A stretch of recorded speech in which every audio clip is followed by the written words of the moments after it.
Women's basketball, women's sports really, but women's basketball has been on the rise. And it's kind of like what Magic and Bird was to men's basketball. Like this moment, we kind of needed something. This is to that just moment. And Caitlyn's that moment. And I think a lot of it has to do with her logo threes. Imagine being so talented that the very league you helped revive turns its back on you. Caitlin Clark isn't just a standout player. She's the catalyst behind a WNBA resurgence. Yet, instead of recognition, she's facing technical fouls, negative press, and silence from league leadership.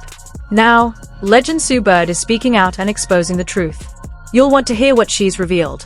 Yeah. And in my experience, that is the rule. Yeah. That's not the exception to the rule. Yeah. And it feels like the narratives that have gotten formed in our league, it's like the exception to the rule gets spun as if it's the rule. Yeah. It's like the small little thing that happens gets Turns into taken as if something big. it's always happening, right? Yeah. Like one person might not like somebody, now the whole league doesn't like somebody. Yeah. You know, you get it. Yeah. So I love that you said that, mainly because that has been Yeah. my experience. Let's start with the podcast that cracked this whole thing wide open.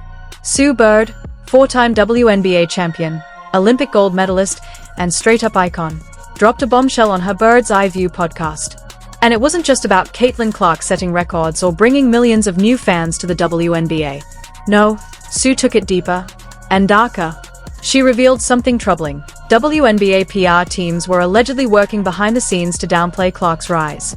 Actual league memos told broadcasters to limit airtime on Caitlin and focus more on generic league narratives. That's wild. Now think about it. Why would a league exploding in popularity because of one rookie want to dim her spotlight? Sue compared it to her own rookie year, when the veterans lifted her up.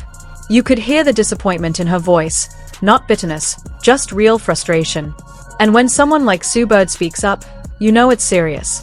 This wasn't gossip, it was a warning. And then things got even more uncomfortable.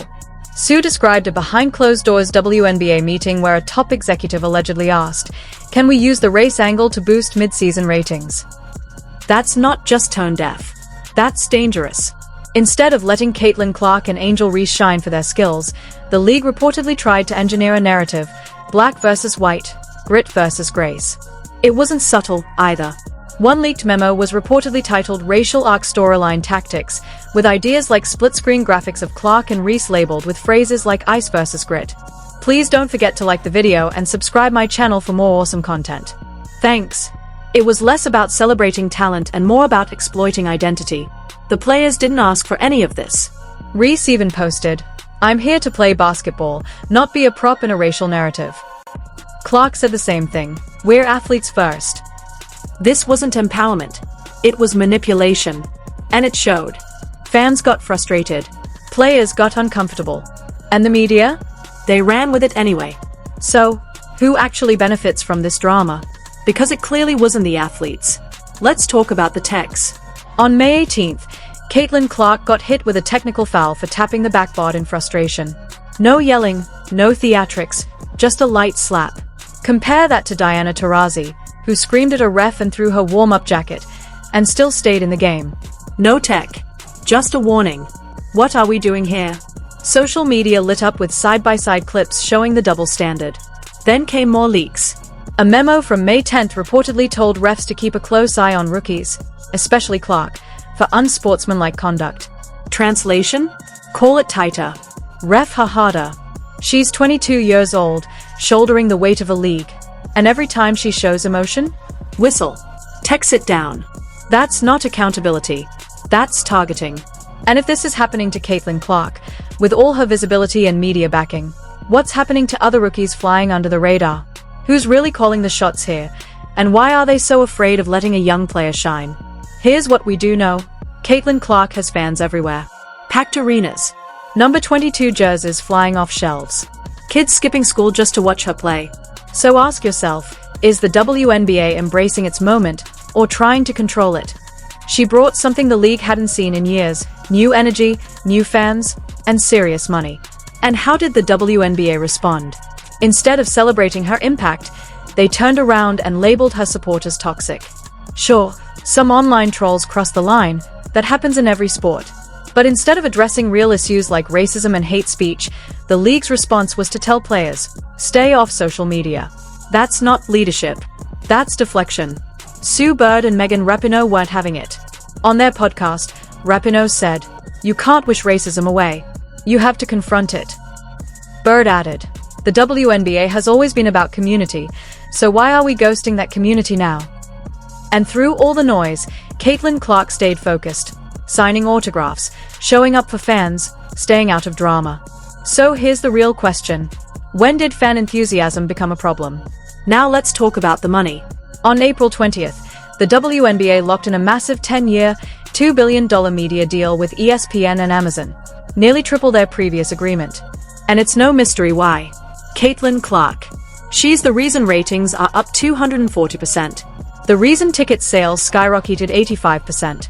The reason jersey sales hit $25 million in just a few months. She's not just a player, she's a movement. But instead of riding that wave, the league hesitated. A leaked internal document titled Safe vs. Star Power laid out two options. Option A, go all in on Clark. Option B, balance her exposure with drama, rivalries, and league-wide storylines. Why the hesitation? They were afraid it would become too much about her. But let's be real, you don't dim LeBron. You don't downplay Serena. You lean in. So why is the WNBA playing it safe? Or worse, playing scared? What happened next was, sadly, predictable. Instead of amplifying Caitlin Clark's game-winning shots and record-breaking assists, the focus shifted to controversy. Every hard foul became a headline. Every tech turned into a viral debate. Every tense moment was spun into Caitlin versus the world. And the actual basketball? Barely a whisper. Why? Because controversy generates clicks. But clicks don't create loyalty, and fans noticed. A poll of WNBA season ticket holders revealed that 42% believe the league was using drama to drive ticket sales. Even some sponsors started backing off. A few delayed Clark-focused ad campaigns because they didn't want to get caught up in the chaos. Think about that. The most exciting rookie in years being sidelined by spin. All because someone decided drama was more marketable than dominance. Then came the clearest signal yet of how divided the league truly is. In a leaked recording from a May 15th executive meeting, one exec said bluntly, "She's our cash cow. We can't hide her." Another pushed back, "Clicks from conflict don't build long-term fans." And that's the real tension at the heart of all this. Do you chase short-term attention, or do you build something that lasts? The debate wasn't just about Caitlin Clark. It was about how to market her. Should the league highlight her talent, or lean into conflict? The traditional voices wanted balance. The newer voices? They saw a tidal wave coming. Here's the truth. When a generational star shows up, you don't sideline her. You build around her, like the Bulls did with Jordan, or the Warriors with Steph. Caitlin Clark isn't the problem. She's the blueprint. So why does it feel like the league is afraid of its own success? And the ones who feel it most? The players, both in the spotlight and waiting their turn. Angel Reese never asked to be cast as the villain. Caitlin Clark never asked to be made the hero. They weren't auditioning for a rivalry. They just wanted to play the game they love, at the highest level, and earn their respect. But the league's media machine had other plans. They started scripting the narrative, turning real athletes into characters in a fake drama. Good versus bad. Ice versus fire. Black versus white. Clickbait tension with no grounding in truth. Angel spoke up, "I'm not here to play a role in a rivalry. I'm here to compete." Clark responded with equal grace, "I respect every opponent. I'm just focused on my game." That's not just maturity, that's leadership. That's exactly what young fans should see. Elite women focused on their craft, not caught in artificial feuds. But the league? They kept stoking the fire. Pushing narratives that stirred headlines but ignored the heart of the game. Instead of celebrating two rising stars rewriting history, they sold division. That's not storytelling, that's lazy marketing. And it's dangerous.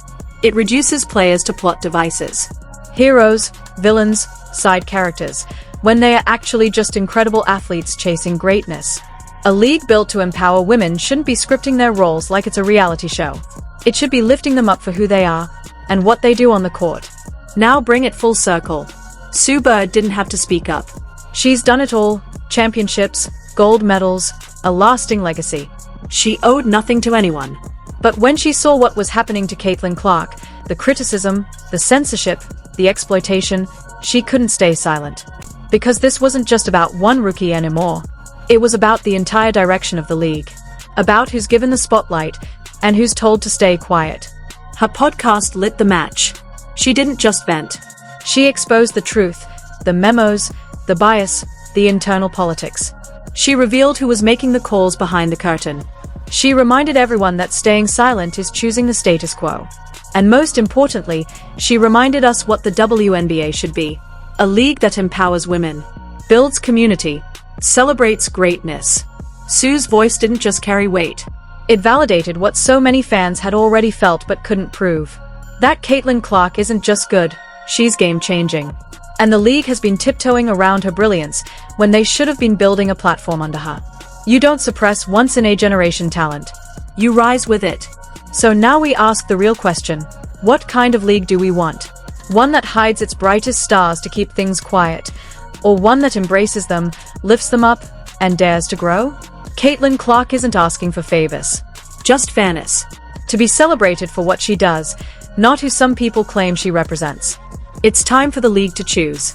And it's time for us, the fans, the viewers, the players, and yes, the media, to hold them to it. Drop a comment. Share this. Talk about it.